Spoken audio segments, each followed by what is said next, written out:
Bonjour à tous, donc, Tony Coelho, donc je représente la mission locale de Toulouse. Je la présente rapidement. Donc, c'est une association avec délégation de services publics. On fait partie en fait du service public pour l'emploi au même titre que France Travail, Cap Emploi. Et on accueille nous en fait tous les jeunes toulousains de 16 à 25 ans qui sont sortis du système scolaire et qui sont dans une démarche d'insertion sociale et professionnelle. Donc on a les deux volets, à la fois le professionnel et le social, donc qui comprend tout l'axe santé, logement, mobilité, culture, etc., etc. Bonjour à tous, moi c'est Arnaud Weissad, je suis bibliothécaire ici à la médiathèque José Cabanis et je fais partie de l'équipe des collègues qui participent à l'accueil d'un groupe de la mission locale dans la bibliothèque. Du coup, je vous présente rapidement donc, l'action qu'on met en place conjointement depuis maintenant un petit moment, puisque ça a commencé, si ma mémoire ne flanche pas, mais certains ici dans la salle pourront me rectifier si tel était le cas, mais je crois que ça a commencé en 2016, voire 2017, de façon très sporadique à cette époque-là, parce que c'était plutôt une initiative personnelle de ma part qui avait été bien acceptée par la médiathèque et qui s'est par la suite qui s'est largement développée depuis, donc à partir, je pense, de 2018-2019, pour avoir une récurrence très régulière, puisqu'on est quand même sur une récurrence de tous les 15 jours hors période scolaire. Je ne vais pas faire durer le suspense plus longtemps, donc il s'agit en fait de visites de la médiathèque pour un public jeune en fait, donc le public qu'on accueille, donc 16-25 ans, je vous rappelle, donc qui sont pour la plupart très loin d'être habitués du système bibliothèque, médiathèque. Donc c'est pour la plupart du temps des jeunes qui n'ont jamais mis les pieds dans une bibliothèque de leur vie. Je ne sais pas si tu veux compléter. Je ne sais pas si Petit j'ai piège. beaucoup de compléments à apporter de ce côté-là. Effectivement, comme l'a dit Tony, c'est plutôt sur un système de visite. Donc l'organisation du partenariat, c'est quand les jeunes arrivent, on les accueille dans l'atelier numérique de la bibliothèque pour un temps déjà de présentation de la bibliothèque, parce que comme l'a dit Tony, c'est pas évident pour eux qu'ils aient déjà mis les pieds en bibliothèque. Et le collègue bibliothécaire qui les accueille sur ce temps-là leur présente également les ressources en ligne de la bibliothèque, et notamment les ressources en ligne liées à tout ce qui est l'aspect formation, recherche d'emploi, etc. Puisque la bibliothèque propose pas mal de ressources en propre, de ressources gratuites, de renvois vers d'autres ressources gratuites qu'ils ne connaissent pas forcément, alors qu'il y a beaucoup de choses payantes. Nous, on préfère les envoyer vers du gratuit là-dessus. Donc, il y a une partie atelier vraiment d'une grosse demi-heure là-dessus sur nos ressources à nous, liées à ce qui est emploi-formation. Et une fois que cette partie-là est finie, on part vraiment sur une visite complète de la bibliothèque, de tous les espaces. Donc l'idée, c'est plutôt un peu l'inverse de ce que disait Mélanie tout à l'heure, c'est que par le biais de l'emploi, on les amène après à tout ce qui est médiathèque en général et offre culturelle de la médiathèque en général. Durant la visite, il y a quand même un petit focus sur le point emploi-formation des collections. Donc pareil, on revient sur tout ce qui concerne vraiment l'emploi et la formation. Mais l'objectif, c'est vraiment qu'ils aient un aperçu global de tout ce qu'on propose et de toutes les ressources que peuvent leur offrir la médiathèque. Ouais, donc du coup, nous, ce qu'on recherchait donc, à la mission locale, donc, c'était notre objectif global donc, sur l'accompagnement des jeunes Toulousains, c'est donc le chemin vers l'insertion professionnelle. Donc, ça passe par différents biais en fait. Donc, ça ne se passe pas que sur l'aspect formation et emploi. Ça consiste aussi à une insertion sociale, donc c'est-à-dire rompre parfois l'isolement, avoir connaissance en fait des différentes structures qui existent sur Toulouse, que ce soit en lien avec la santé, le logement, la culture et l'emploi ou la formation. Donc ça entre dans le champ d'intervention. L'idée, c'est d'ouvrir le maximum possible le champ, justement le champ des possibles pour ces jeunes-là, avec les ressources que peuvent apporter la médiathèque à ce public-là. Donc, tout ce qui est ressources documentaires, les éléments que nous n'avons pas forcément le temps d'apporter en individuel à chacun d'entre eux, concernant les métiers, concernant les projets de formation, concernant les parcours possibles sur de l'auto-entrepreneuriat ou autre. Et simplement donc, faire vivre en fait la vie toulousaine, croiser du monde, rencontrer des personnes, se renseigner tout simplement sur ce qui se passe dans sa propre ville. Ça a un côté important pour nous, puisque du coup, notre volonté, c'est aussi de redonner, on parlait justement de confiance en soi à l'instant, on est dans ce cadre-là, c'est-à-dire que c'est pour la plupart du temps des gens qui ont vécu une scolarité un peu compliquée, qui ont été souvent dans un cercle de l'échec, et donc qui ont une perte de confiance. Et c'est vrai qu'il faut redonner en fait l'envie, la motivation à ces personnes-là, de se dire que c'est faisable, que c'est pas si compliqué que ça existe, que c'est fait pour eux aussi, pas que pour les autres. Et donc on sème des graines en fait, on ne sait pas trop ce que ça donne par la suite, mais on sait que du coup à l'issue, ils ont quand même mis le pied une fois dans la bibliothèque, et que si jamais demain, dans 2 semaines, dans 1 an, dans 5 ans, ils auront besoin de le refaire, ils seront en capacité de le faire, parce qu'on leur a montré une fois comment ça fonctionnait. C'est important dans la démarche d'insertion, disons sur le long terme, on va dire. Après, il n'y a pas que dans nos publics que des gens très très éloignés. On a aussi évidemment des gens qui sont qualifiés, qui ont des niveaux Bac+, des masters, etc., qui eux ont peut-être pas les mêmes besoins, mais qui sur le moment vont se saisir de ce qui leur est proposé. Est-ce que tu veux rajouter Oui, donc comme l'a dit Tony, l'offre a été évolutive en fait, puisqu'au début effectivement, alors moi j'étais pas là quand l'offre a été mise en place, mais ça relève plutôt effectivement d'une volonté personnelle de Tony. Puis l'offre a évolué ensuite, et là actuellement, à la fin de chaque visite, les participants de l'atelier de ce matin le savent déjà, mais on propose du coup l'abonnement à la bibliothèque, l'inscription à la bibliothèque de façon gratuite à toutes les personnes qui participent à la visite. C'est une inscription simplifiée, puisque du coup la mission locale se porte garant d'eux, puisqu'ils sont dans leur registre. Donc c'est une inscription qui est plutôt rapide, qui est gratuite pour les participants. Donc pour 1 an, ils savent qu'ils ont accès gratuitement à la bibliothèque et à tous ces services, numériques ou physiques, et comme l'a dit Tony, qu'ils s'en emparent ou pas. Pour l'instant, c'est un peu l'angle mort qu'on a, sur lequel on s'est dit qu'il faudrait travailler pour la suite. C'est une fois qu'on a fait cette visite et ce parcours-là, est-ce qu'ils reviennent? Qu'est-ce qu'ils en font en fait de cette proposition et de cette offre-là? Alors nous, en tant que bibliothécaires, de loin en loin, on en voit revenir à la bibliothèque. On est très content qu'on les revoie, mais ça ne nous donne pas vraiment des statistiques. Donc il y a un petit travail à faire effectivement là-dessus. Mais par contre, ce n'est pas obligatoire de prendre la carte à la fin de la visite. C'est une proposition qu'on leur fait. Et juste pour donner un chiffre, sur l'année 2023, il y a 176 jeunes qui ont été accueillis à la bibliothèque sur ce dispositif-là. Et sur ces 176 jeunes, il y en a 139 qui ont pris la carte. Donc on est à peu près sur 80% qui prennent la carte à la fin de la visite. Ça ne nous dit pas combien reviennent après, combien l'utilisent. Ça dénote quand même un intérêt, une certaine réussite, on va dire, pour se lancer des fleurs de la visite. Sachant que, comme l'a dit Tony, tous ne sont pas forcément très éloignés des bibliothèques. Et il y en a dont on s'aperçoit qu'ils avaient déjà la carte ou qui étaient déjà abonnés. Donc c'est quand même pas mal.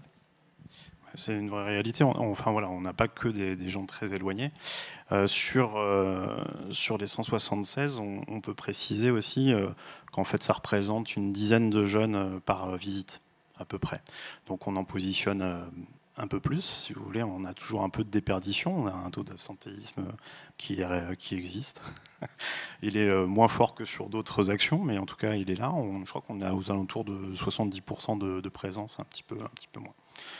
Mais c'est déjà pas mal. Donc ça fait une dizaine de personnes donc, par visite, donc à raison de 2 visites par mois hors vacances scolaires.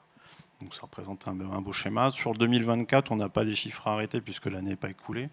Mais pour les premiers mois, ce qu'on a regardé, c'est que globalement, on est sur le même taux à peu près. On a un petit peu plus de présence. On est toujours sur des groupes de 10, mais qui sont un petit peu plus élevés, on va dire, en moyenne. Je ne vois pas grand-chose. Et donc, il y a de fortes chances qu'on ait plus de jeunes orientés en 2024 qu'en 2023. Ça va pas se jouer, ça va pas exploser, mais en tout cas, on en aura un petit peu plus. Je ne sais pas si vous avez peut-être déjà des questions. En fait, quand vous dites 176 jeunes qui viennent aux visites, c'est quelle proportion par rapport au nombre de jeunes que vous accompagnez de manière plus globale? Parce que c'est sur le volontariat qu'ils viennent. Complètement. Alors nous, Mission Locale, on travaille systématiquement sur le volontariat. Pour une raison simple, c'est que si c'est pas volontaire, ils viennent pas. Donc du coup, et quand c'est volontaire, déjà, ils viennent pas forcément. C'est pas que, d'ailleurs, je fais une petite remarque, c'est pas que un problème d'âge, hein, concrètement. Ça existe aussi sur les publics adultes. Alors, pour répondre à la question, donc nous, alors Mission Locale Toulouse, donc ça va vous paraître un peu dérisoire du coup si on met en perspective, mais on est sur 11 000 jeunes accueillis par an, donc sur la ville, uniquement sur la ville de Toulouse, puisque du coup, sur le département, il y a une deuxième mission locale, la mission locale Haute-Garonne, qui s'occupe de tous les Hauts-Garonnais hors Toulouse. Donc nous, on est 11 000 jeunes, on est en réalité plutôt sur aux alentours de 4 à 5 000 jeunes accompagnés de façon active, on va dire. Donc il y a des jeunes qui se présentent une fois et qui ne reviennent pas forcément. Et puis du coup, effectivement, mis en parallèle, ça fait beaucoup moins que ce qu'on pourrait faire. Mais je pense que de toute façon, on ne peut pas aller beaucoup plus que ce qu'on fait déjà. Est-ce que vous arrivez à percevoir quelles sont les conditions qui font que cette offre-là, certains vont s'en saisir et d'autres pas? Alors, là, on est sur du ressenti, mais il y a plusieurs éléments qui sont assez faciles à apporter. Déjà, c'est donc l'envie de venir. Donc, il y a des gens qui connaissent déjà ou qui sont intéressés par la médiathèque, ce que ça représente, l'approche culturelle, les livres, les CD, les films, etc. Donc ça, forcément, quand on est pris par la main, ça nous donne peut-être envie. La deuxième chose, c'est qu'on a aussi un effet de groupe, c'est-à-dire que quand il y en a un qui se dit intéressé, souvent il en embarque un ou deux avec lui. Donc ça, c'est les principaux. Puis après, il y a tout simplement le conseil, des conseillers qui accompagnent ces jeunes-là. C'est-à-dire qu'à un moment donné, ils ont un projet, ils ont des idées, ils ont des besoins. Et à un moment donné, il y a un monsieur ou une madame plutôt, plus de madame d'ailleurs, qui leur dit ça serait pas idiot que vous passiez le pas pour pour la médiathèque, pardon, parce que ça pourra vous apporter quelque chose par rapport à ce que vous recherchez et ce que vous voulez faire. Je plaide vraiment pour ma méconnaissance des missions locales et des jeunes qui y vont, mais c'est aussi pour ça qu'on est là. C'est de manière générale, les jeunes que vous accompagnez, ils viennent sur combien de mois, sur combien d'années? Est-ce que c'est plutôt des personnes que vous voyez sur 3 mois et que vous ne voyez plus, ou c'est plutôt sur... Non, mais c'est parce que j'imagine que la fréquentation aussi de la mission locale, quand quelqu'un qui vient une fois, 2 fois, c'est peut-être moins facile de le faire venir ensuite dans un atelier proposé en médiathèque que si c'est quelqu'un qui vient plus régulièrement à vos propositions. Alors, la question est intéressante, la réponse va l'être un peu moins. Tout simplement parce que le public est très très disparate. Vous allez avoir en fait des jeunes qui vont être avec nous pendant de 16 ans à 25 ans. Parce que ce sont des gens qui sont très éloignés de l'emploi, problématiques de santé, problématiques multiples de santé, de logement, d'handicap, de niveau, etc. Puis vous allez avoir de l'autre côté des gens qui vont venir une fois, ils vont prendre une information, et puis c'est ce qu'il leur fallait, puis on ne les verra plus. Donc la durée moyenne d'accompagnement, on va dire, sur ceux qu'on accompagne réellement. On va évacuer les 11 000 et on va se concentrer sur les 4-5 000 qu'on accompagne de façon régulière. Donc en gros, ce qu'on dit de façon régulière, c'est au moins un rendez-vous tous les 2-3 mois, on va dire. On les accompagne entre 6 et 2 ans. On va prendre une fourchette un peu large. Mais entre 6 mois et 2 ans, on peut peut-être aller un peu moins, entre 6 mois et 18 mois, on va dire. Allez. Tout dépend toujours du niveau, en fait, et du projet qui est porté par le jeune. Plus le niveau est élevé, moins on les aura longtemps. C'est une réalité du monde du travail. Plus vous avez de diplômes, plus vous avez de facilité à trouver du travail. Est-ce qu'il y a des... Ah, alors je vais d'abord... Parce qu'après, j'ai une autre remarque à faire, mais bon, je prête mon micro. J'aurai du temps après, si vous voulez. Je fais des permanences. Merci. Je m'exprime en tant qu'ancien éducateur spécialisé. J'ai deux questions, en fait. On va dire que, je ne sais pas si vous serez d'accord, mais sociologiquement, la mission locale, c'est connu comme c'est le refuge des enfants d'immigrés par rapport à l'envoi de l'insertion, parce que ça représente quand même plus que, j'ai pas les statistiques, 50%, voire plus du public. Et de deux, est-ce que les personnes que vous accompagnez ici, c'est que pour Cabanis ou bien les autres médiathèques dans les quartiers populaires aussi? Comment ça se passe? Alors, concernant les origines du public, je n'aurais pas de statistiques à ce niveau-là. On parle de personnes immigrées, donc souvent ce sont des enfants d'immigrés, donc français. Donc, bon, c'est un peu compliqué d'entrer dans le détail.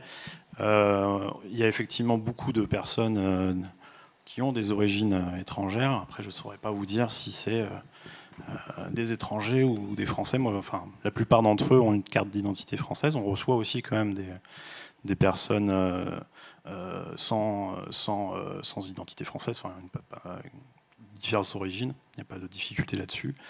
Ce qu'on peut avoir comme statistiques éventuellement, ce sont les statistiques qui concernent les quartiers politiques de la ville, donc qui concentrent en fait les populations les plus éloignées, les plus en difficulté.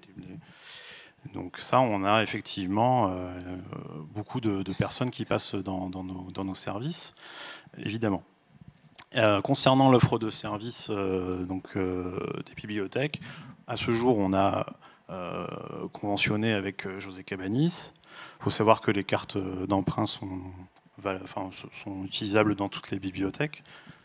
J'ai demandé confirmation, je savais déjà, mais ça fait style. Et du coup, on essaie de développer. Donc ça, c'est un des axes en fait de développement que je réclame depuis un petit moment. Mais ceci étant, il y a déjà eu des actions qui ont été développées, pas forcément dans le cadre de visites, mais dans d'autres actions qu'on peut mener au niveau des territoires. On a déjà eu des actions, par exemple, sur la médiathèque du Grand M, avec qui on travaille de façon régulière, quand même, depuis plusieurs années d'ailleurs.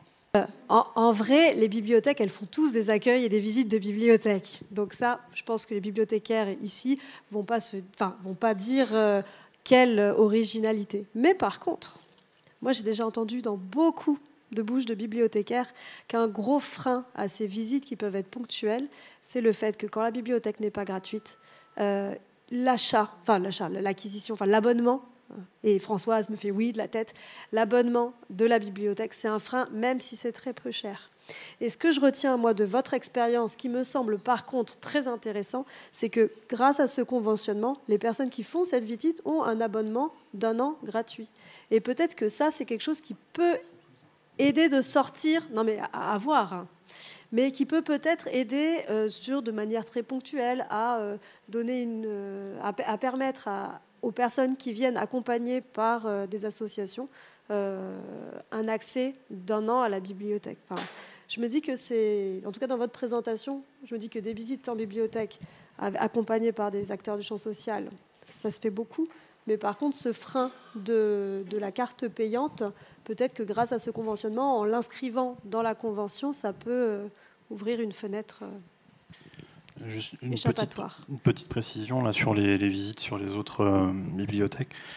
Il y a un frein aussi quand même, c'est qu'ici à José Cabanis, on a 3 étages, on a beaucoup d'offres de services, on a un calendrier événementiel, etc. Sur les bibliothèques de quartier, les visites sont un peu plus rapides en fait, elles ne duraient pas vraiment longtemps. Donc c'est un peu plus, on va privilégier en fait d'autres actions sur les bibliothèques de quartier qui seront un petit peu plus engageantes en fait pour le public accueilli. Je vous écoute. Bonjour. Je voulais savoir, en fait, je crois que je n'ai pas bien compris. Ces accompagnements que vous proposez à ces jeunes, c'est des ateliers ponctuels, en fait. C'est une fois. Ils viennent une fois et puis ils repartent avec leur carte et ils peuvent revenir après autant de fois qu'ils le souhaitent, c'est ça ? C'est ça, c'est tout à fait ça. Alors c'est vrai que je vous ai pas expliqué cet aspect-là parce qu'il est un petit peu plus technique, mais bon, je vais faire assez rapide. À l'origine donc de ces ateliers, enfin de ces visites, pardon, c'est le dispositif Garantie Jeunes qui date de 2015, qui est un dispositif d'accompagnement qui a été remplacé il y a quelques années par le contrat engagement jeune. Certains ici savent ce que c'est. Donc c'est un contrat d'accompagnement en fait qu'on fait signer à nos jeunes qui, pour ceux qui sont éligibles, parce qu'il y a quand même des conditions de ressources, même s'ils sont quasiment tous éligibles. En gros, c'est un contrat qui dure entre 6 et 12 mois, dans lequel le jeune s'engage à mettre des démarches en place dans l'insertion professionnelle. Et donc il doit rendre compte donc, de 15 à 20 heures d'activité par semaine. Et en contrepartie, il bénéficie d'une allocation mensuelle de 552 € et quelques poussières par mois. Donc du coup, dans le cadre de la garantie jeune, on avait essayé d'impulser en fait une dynamique collective, et donc on emmenait des groupes déjà constitués pour les visites, ce qui a été modifié dernièrement par le biais du contrat engagement jeune, qui n'a plus d'obligation de collectif. Et donc, du coup, on passe par la volonté, le volontariat. Donc, on arrive avec des groupes qui ne se connaissent pas forcément, ce qui amène une autre dynamique sur l'animation des visites, qui est un peu plus froide, on va dire, de par la constitution du groupe. Et donc, du coup, c'est effectivement une action ponctuelle, mais qui rentre dans une démarche de projet sur l'année, en fait, enfin d'accompagnement sur l'année. Donc effectivement c'est une fois, parce que concrètement une fois qu'on a fait la visite, une fois qu'on a la carte, ça ne sert pas forcément à grand chose de le refaire, mais rien n'empêche un jeune, s'il est encore avec nous l'année d'après, de le refaire s'il le souhaite. Ça n'a pas forcément un impact pertinent, enfin, je ne vois pas trop la pertinence de le refaire, mais pourquoi pas. Mais ça s'ancre dans une notion de parcours en fait. Merci beaucoup. Merci à vous. Tony. Merci beaucoup Arnaud.